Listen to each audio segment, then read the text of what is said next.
the nature of these properties, the price point is really somewhere in that 230 to $350,000 range. And some of the stuff on the lower end, I was looking at it and thinking these might make good rentals. So we started beta testing some of them and we found the numbers were fantastic.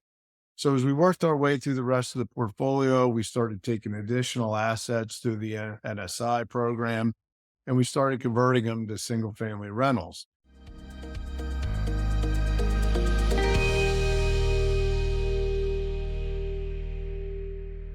Your daily real estate syndication show. I'm your host, Whitney Sewell. Today, our guests, Peter and Ron, are in a partnership. You're going to hear about their partnership. I get questions about partnerships all the time, about our partnership, and you're going to hear why Peter and Ron are a good fit, the skill sets they bring to the table, and that makes them function well, right? Their company function well because of the skill sets that they both bring. They both have many years of experience in different aspects of the business, which you're going to hear more about, like I said, but their focus on syndicating large portfolios of single family or maybe even one at a time, right? But they're syndicating them, they're raising capital and focusing on affordable housing. You're going to hear why that's important because of where they're investing. It's interesting. We don't talk about syndicating single family homes too often, but the niche and asset class that they are focused on, this makes a lot of sense in the market, really, that they're in. You're going to learn a lot from Peter and Ron today. Peter, Ron, welcome to the show. Honored to have you. Whitney, thanks for having us. It's an honor to Thanks be for here. having us. Yeah, Peter, you and I met, I don't know how many years ago now. It's interesting Wow. where time takes us, but Sure. looking forward to even just catching up and hearing about the partnership with Ron. You're all's, the things that each of you bring to the table and your focus now. I think it's going to be interesting to the listeners just about your all's business model and your partnership as well.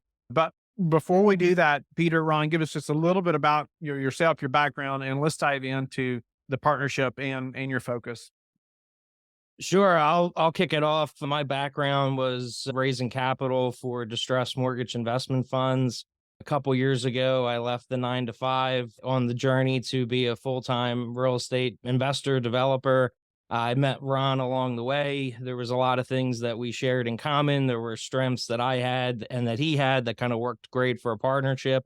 So my background and my strong suit is definitely on the investor relations side, raising capital, structuring funds, managing funds, working with the investors to get questions answered, make sure they understand what they're investing in and the benefits of the fund and how it helps to reach their goals.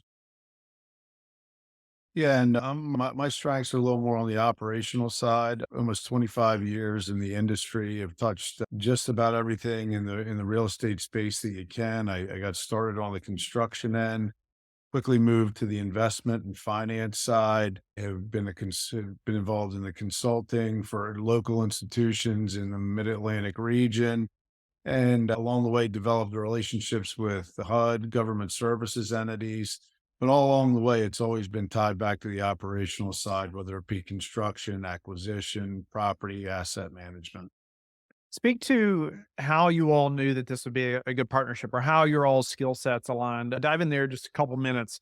I get questions about that all the time about my partnership with my business partner. I was asked by so many people to partner, right? And I said no to most or to everybody, right? Until I met him because it's a marriage. I feel like it's a marriage, right? Even if Sure. you want to part ways, you're still connected by so many things, right? And so it's such a big deal. Just speak to that a little bit because I just think it's always helpful because there's always people listening. They're like, Whitney, how did you all know, or why did you know it was a good fit, or any of those things? Well, But yeah, who wants to get Ron? You want to go first I or? was gonna say I can give you the short version. Peter really liked to do the things I don't like to do. So that was a very good start, but I'll let him elaborate. Yeah, it was kind of a funny meeting because it wasn't about affordable housing or single family rentals or anything like what we do now. It was about sports marketing and a sports facility. So when I ventured out of the 9 to 5 and wanted to be a full-time real estate investor developer, I one of the projects that I wanted to do and had a partner at the time who knew the space well and knew the needs in a certain area. They had like little kids practicing at 9 o'clock at night and stuff like that. So there was a major need for like a sports complex in this certain area around where I live. And I just started like most people do, just calling everybody I know, seeing, because I didn't know anything about that space. You know what I mean? Do I buy a piece of ground? Do I buy like a warehouse and lay down some turf or something like that? So I just had a ton of questions and was just kind of calling everybody I know. And one of the people I called was happened to be a mutual friend of myself and Ron. And Ron is a partner in a sports marketing company. So he knew a lot of athletes and knew a lot about that space. So we got together and we discussed different opportunities in that space and a bunch of different stuff. And just in the process of getting to know each other and talking about our backgrounds in real estate investing, it was he was doing a lot in affordable housing and single family rentals, fix and flips.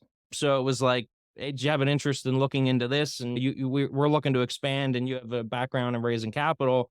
And then we just spent a whole lot of time with each other, going to properties. For me to want to, like you said, Whitney, it's a relationship as the guy raising capital and having those relationships. It's important to me that everything's on the up and up. There's full transparency. As a fundraiser, you have to know every single piece of the business, from acquisitions, underwriting, construction, property management, leasing. You need to know a little bit about everything, because when you're dealing with the investors, they have questions about everything. They want to know how it works and stuff like that. So I really needed to know Ron's process. And I was fortunate enough to have a close friend of mine that introduced us. And he's our lead property manager, project manager today. So it was good to have that. We had a lot of other mutual friends too.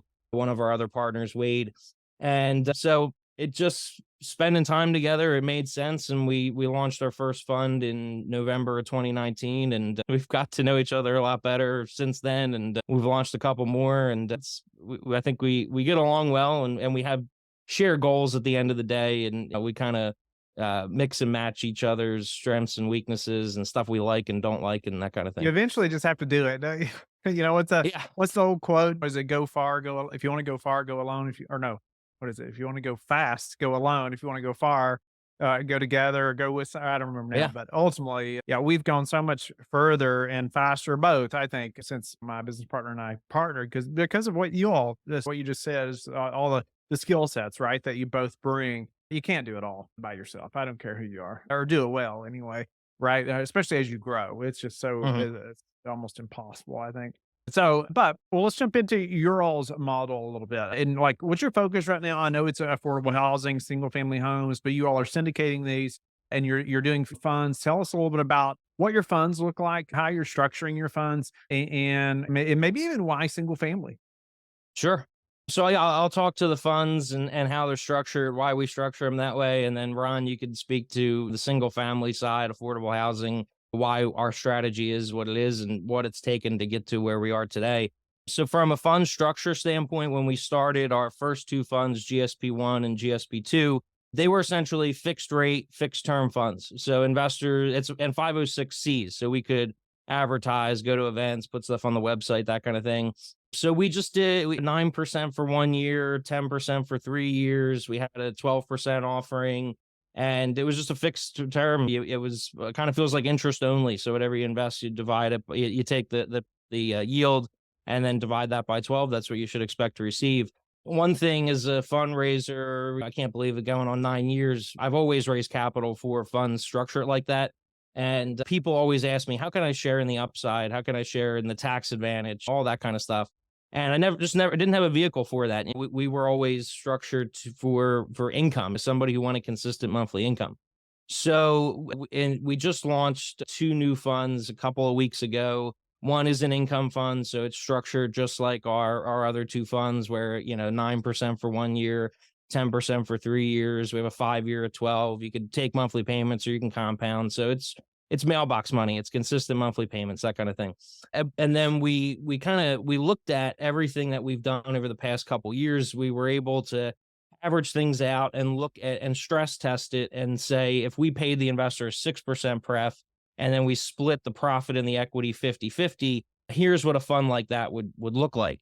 And the numbers looked really good. They looked amazing. So we launched the growth fund, which is the profit equity sharing fund, has consistent monthly income with the pref, and then it has some upside on the profit, and then obviously on the back end with the equity piece.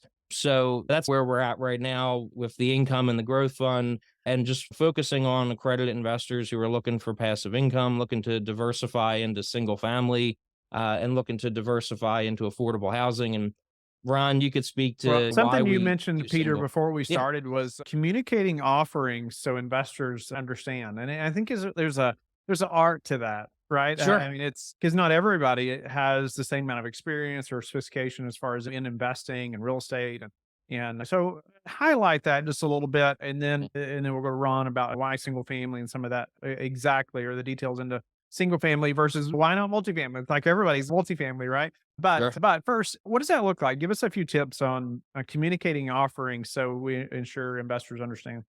Yeah, you have to meet people where they're at. So a lot of times investors aren't a lot of times the passive investors in the funds aren't full-time investors. And now some certainly are, but a lot of times it could be doctors or attorneys or business owners or you name it. And I mean engineers.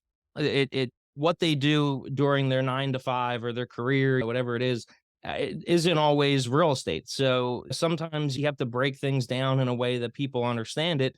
And when you're managing the business, especially from a high level, it could be really difficult to kind of meet them where they're at on their level when it comes to understanding the fund structure, the strategy, whatever that strategy may be, the benefits, the pros, the cons, the risk, all that kind of stuff. A lot of times I find myself writing everything out or speaking it all out, and then just keep breaking it down and breaking it down and breaking it down and have those levels. Because one thing I think that a tip that really helps, that has helped me over the years, is you want to get a lot of information on the investor.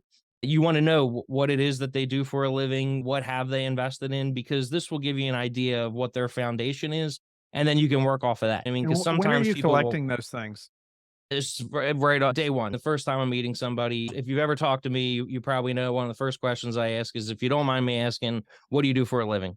Because that will tell me a lot. You know what I mean? And it'll tell me what kind of person you are too. I used to go to this a sales coach, and he would do it. He did stuff based off of like what your personality type was, and I thought, and that was genius. You know what I mean? Because some people are much more analytical. Some people want to know the numbers. They want to know the demand and the strategy, and they want the data, and they want all that kind of stuff. Whereas other people want to know that you're the expert, that you're the authority, that you have the experience, all that kind of stuff. And for a complete sales call, and for a complete like at making sure somebody really understands what they're investing in, they need to understand both sides, the emotional and like the analytical side.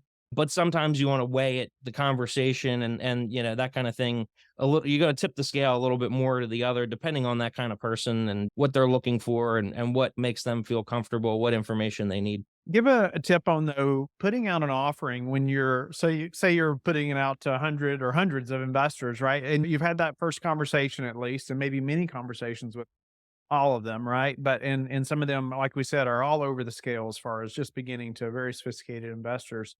What tips on putting out that webinar or that Right? email offering when you're addressing such a large array of experience? Yeah.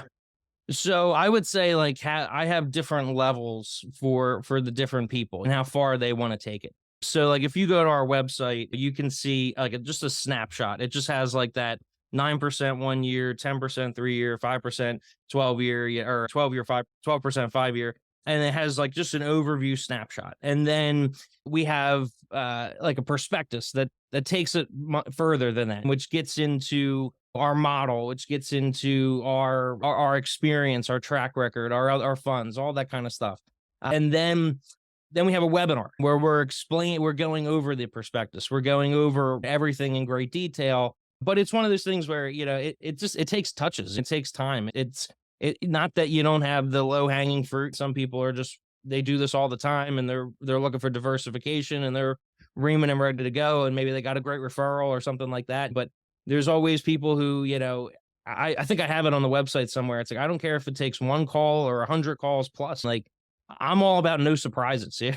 I don't like surprises in my own personal life, maybe good ones, but so I don't want our investors to ever feel like they didn't understand something. You know what I mean? And I want them to be able to access it in different ways, whether it be in Sure. writing or if it be in video, or if they like something more personal where they want to get on a call. We always make ourselves available, not just me, but Ron and Wade. And then one thing that I really like to do that I think is extremely helpful is open company webinars on Zoom, where people can hear other people's questions, because sometimes people, if they're new, or even if they've been doing this for a long time, they I think it's helpful to hear what other people ask, because they might say something or bring something to their attention that you just never would have expected. So I think that's extremely helpful. Yeah, I mean, I always like to do that, and we have quarterly calls. We have a live podcast in the works where we want to live stream and have people's ability to ask questions, and because I think it's extremely helpful. Because some people they just don't know what to ask. You know what I mean? Yeah. So when they can sit on a call and hear what other people ask, it gives them more information, and it makes them a better investor at the end of the day, that they can take that information when they go look at other offerings and stuff like that too. For So sure. No, I like that as well. Our webinars that allow people to ask questions. I think it's very helpful. Ron, let's jump in a little bit. I mean, single family. Why single family? And then let's talk too about like what is affordable housing and why focus on that asset class. Sure. So it was a little bit of an evolution. As I mentioned earlier, we had some relationships with government services entities, specifically the National Community Stabilization Trust and their NSI program. And we also had a relationship with lenders that lent specifically to investors or capital partners that were acquiring assets through those different programs. And at one point, we were asked to consult for one of the investors that had two larger portfolios that they were having a real hard time managing. And a lot of the projects or the properties that you get from these programs are single family. The majority of them are. They're debilitated properties that need to be rehabilitated, and they need to have successful outcomes. And that means either the property is renovated and sold to a certain income classification, or it's then rented out. So, in the process of evaluating these portfolios, we found that the investors were having real problems. They needed some help. So, we came to the table with capital. Again, this is about 7 or so years ago. We actually took over their portfolios. We right sized them. We started selling off portions of it. And while we're selling it off, the nature of these properties, the price point is really somewhere in that 230 to $350,000 range. And some of the stuff on the lower end, I was looking at it and thinking these might make good rentals. So we started beta testing some of them, and we found the numbers were fantastic. So as we worked our way through the rest of the portfolio, we started taking additional assets through the NSI program, and we started converting them to single family rentals. As we got closer to 2018, 19, those properties started drying up. So we started looking at some other markets in the Mid-Atlantic region. We were already in Pennsylvania, New Jersey, and we started focusing on Baltimore. And in doing so, we researched a market extensively before we decided to make an investment. And what we found was the numbers on the affordable housing side were astounding. I mean, not only the rents that can be obtained, but the shortage. The city of Baltimore has a backlog of thousands and thousands and thousands of tenants that have active vouchers that they can't find a home for. And there are two reasons why we focus on the single family. A lot of the multifamily in a city like Baltimore is owned by the city. So it's funded by the city when they do rehabilitation. And the majority of those properties are at about 50% vacancy because the city itself doesn't have the money to rehabilitate them. And they're also predominantly one bedroom and two bedroom apartments. When you've got families with vouchers that have two, three, four bedroom vouchers, and they need a lot more space. Um, the single family piece of that, as far as Section 8 vouchers are concerned, is the funding starts with the federal government and filters down. So there's always an abundance of capital there from a funding standpoint to make sure that that program is getting properly funded. The other reason we focus on single family is the way that we're structured. We're vertically integrated. Our construction management's in-house, our asset management is in-house, our property management's in-house. If you try and outsource all of that and you're not prepared, especially in that with that type of product, with a multifamily building, it's one single structure. You hire a construction management company, you may have it in-house, but it's a little bit easier to focus on that and control the cost. Whereas with single family, although it is in the consolidated area, it is scattered site. It's a different type of construction. And if you're not prepared, you can really take some hits. Fortunately, we're set up that we can manage that well. And in talking to some other investors that do outsource on the single family side, we're probably saving about 20 to 25% of our cost by managing that in-house. And the other thing is when we're doing upwards of 10 plus projects at a time in any given month, you really have to have your hands wrapped around that because you can get away from your purchase For price. sure. How are you all buying like a single house by house, or is it mostly portfolios, or how are you acquiring the homes? Both. We've moved outside of the NSI and we buy a lot of stuff through auction houses now, attorneys, small investors that are selling off portfolios that they've Yeah. built over time or getting tired of managing. Yeah. We have a couple of different conduits to acquire. Interesting. You said the like focus, one of the reasons focus not on multifamilies because most of it's owned by the city. It seems like it's for location specific there, Yes, right? that's locations. So I'm Yeah. talking about the subsidized housing in a city like Yeah. Baltimore. A lot of those buildings are owned by the city themselves. So yes, that's a little bit different. They're almost creating a need, like creating the problem that you're fixing by buying the single family home that's a larger unit for these families that the government's also funding, right? Yes, absolutely. That's I an mean, interesting dynamic. they're helping to create the demand. And this demand is not just regional here; it's nationwide. Nationwide, there's about on the single family side, there's a 4.2 million door shortfall for affordable housing that they're only making up about 100,000 doors a year.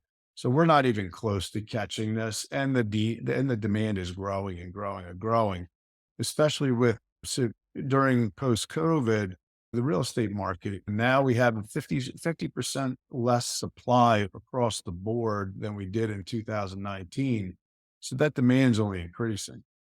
How big of a scale do you think you need as far as the single family aspect of it before you should be vertically integrated or be able to sustain being vertically integrated with management and construction? Yeah, I mean, that's a great question. We know a lot of smaller investors that try to cultivate their own portfolios like this. And I see it once they get to around 20 or 30 properties, that's where they start to have real problems. Right now, it's getting harder and harder to find quality, reliable contractors that can do this type of work. The cost is increasing, and they're always going to go where they know they're going to have business for the foreseeable future. So they're also going to prioritize people. But that's kind of like the spot where I see people start to have problems at 20 or 30. Okay. And a lot of times it's taken them multiple years to get to that point. What about when focusing on affordable housing? How do you prepare for a downturn, right? What does that look like when you're buying properties that are, like I said, are focused on affordable housing and you're thinking about, okay, we're prepared for whatever, right? Maybe coming whenever it comes. But then not only a downturn, but then let's say boilers go out as well, or heating units, whatever it may be. Like, how do we prepare when we have a number of single family homes? Maybe speak to that aspect in affordable housing specifically. Yeah. So first of all, though, our model is pretty strict, and we also have stressed it to the downside significantly. So from a market correction standpoint, it would have to be a pretty big correction, and that also is taking into consideration rising interest rates. We would have to be hit pretty hard on both sides for that to make our model not work. The type of work we do is from if you're referring to like a maintenance standpoint, having problems with scattered site single family, 90+% of our portfolio is full renovations. So we're stripping these things down to the studs. We're sometimes completely down to the walls. And we're reframing. Everything is brand new. We're doing everything we can to make sure we're not going to have maintenance issues for a prolonged period of time. Now, obviously, you're going to have some issues, but that's also why we're set up the way we're set up to have the maintenance crews in house. We do buy some value add properties, but when we're analyzing those, we're stressing them to the downside as well. No, that we're going to have a tenant in there for a period of time. Eventually, we're going to be getting them out and we're going to be going in and doing improvements and then marketing it. All right, few final questions, guys. Peter, what's your best source for meeting new investors right now? Well, and you know what, one thing I would add just to the make a comment on the last thing you said there was with the downturn is one thing that's good about affordable housing is the opportunity for subsidy and a large portion of the rent coming directly from the government to the landlords. That provides consistent, stable income throughout downturns and recessions. I always think having a portion of the portfolio invested in affordable housing, whether it's single family or multifamily, I think is a great strategy for investors. But to answer your question, number one strategy, finding new investors, the best is a referral at the end of the day. And I mean, Okay, you then can't number be two then. What's the number two? podcasts like this. You know what I mean? Like just doing podcasts. Just we have our we've been we've been fortunate to be a guest on a couple podcasts and some webinars and things like that. And then just create content and sharing it with your email list. And but you can't if you the people focusing on the people you have, giving them a great experience to the point where they want to share it with other people. You know that you can't beat that at the end of the day. You know what I mean? So treat the people you have right, and you'll gain more over time. Ron, what are some of the most important metrics that you track? Could be personally or professionally. Sure. Well, metrics as far with from development costs for us are extremely important. Acquisition costs, those are probably our two primary ones that we track because our model's set all around that. Peter, what about some habits that you are disciplined about that have produced the highest return for you? Well, it's going to come back to the communication side and just treating people well. I try to call everybody I know, not only investor wise, but just people in the space. I check in at least once a year. And I mean, if you can do it twice, yeah, just to check in. Whitney, I call you every couple months in just to say hi and just to see how things are going and just communicating with people, talking to them, what's working for them, all that kind of stuff, and then see how you can fold that into your strategy and your just regular communications. I would say, yeah, just I'm a stickler about communication and one thing too on a habit wise is getting back to people immediately. If I'm in the middle of something, a text comes over or something like that, I like to get back to people right away. I don't like to wait, so I don't like to keep people waiting as well. So that's one habit I would say. It could be a little bit of a distraction here and there. You know, I mean, sometimes you have to put the blinders on, but when I get emails or text messages or phone calls, I try to keep a strict 24-hour rule and get back to people ASAP. So That's a good habit. Yeah, that's a good habit to have. I know people that are known for that because they're so good at getting back and timely. I've not always been that great at it, but working on it. How do you guys like to give back? yeah. So my focus, Ron has a unique way of giving back. My focus recently has been giving back to my family. You know what I mean? Like they did so much for me growing up. They've helped me so much in just starting a business, like, especially in the beginning days where you weren't sure, you know, how successful you'd be and stuff like that, or how long things would take or whatever. So they've supported me in so many ways over the years and as my parents get older and have their health stuff and things like that, I mean, I try to help them as much as I can. So my focus recently has been on them and giving back to them. And then my brother just had a baby, him and his wife, a couple of 4 months, actually, 4 months, like I think it's today, helping out. They're busy, and it's been it's been an experience for them, just cooking meals and helping in any way that I can. Awesome. Yeah, mine I would say is twofold. I've been doing this for a long time, and I'll get in conversations with folks who are just getting started or trying to develop their own portfolios or have onesie twosie properties. And I'll spend as much time as I can talking to them, giving them my input, my advice, my experiences, because over the past 20 plus years, there have been a ton of failures along the way. Learned a lot from those, developed the process around that. And the other thing I would say is being in the space that we're in and seeing the problem that affordable housing has become in the country, I've developed a soft spot for this space and people and what they're going through. So there's an outreach program in outside of, or it's in New Jersey. It's called Rio Grande, New Jersey. It's called Branches, and they do outreach work for homeless and transitional housing. I operate in an advisory capacity to them and try and give them any information and help that I can and guide them when they're trying to find solutions for the problems that they're faced with, because it's a huge problem everywhere now, and so we want to do as much as we can to try and solve the problem. Yeah, that's awesome. Well, Peter, Ron, pleasure to have you guys on the show and talk through your partnership dynamic, right? Why it's a good fit, and the skill sets you both bring that make it work well, right? And even your focus on syndicating affordable housing, right? And single family at that. We don't talk about syndicating single family too many times or too often, right, on the show. So I love that model, and even thinking through how, market specific, even how the government's also creating the problem there that you all are helping fix to some degree, right? In that market and other markets probably as well. But congratulations to your success. Thanks for being on the show. Tell the listeners how they can get in touch with you and learn more about you. Sure. And thanks for having us, Whitney. So gsprei.com. You could schedule time with us through there. They can find the phone number there, 610-357-2330. You can call, text, emails on the website as well. So gsprei.com. I'm always happy to talk to anybody and to build a relationship.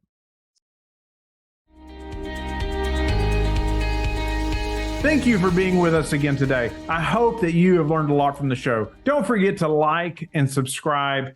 I hope you're telling your friends about the Real Estate Syndication Show and how they can also build wealth in real estate. You can also go to lifebridgecapital.com and start investing today.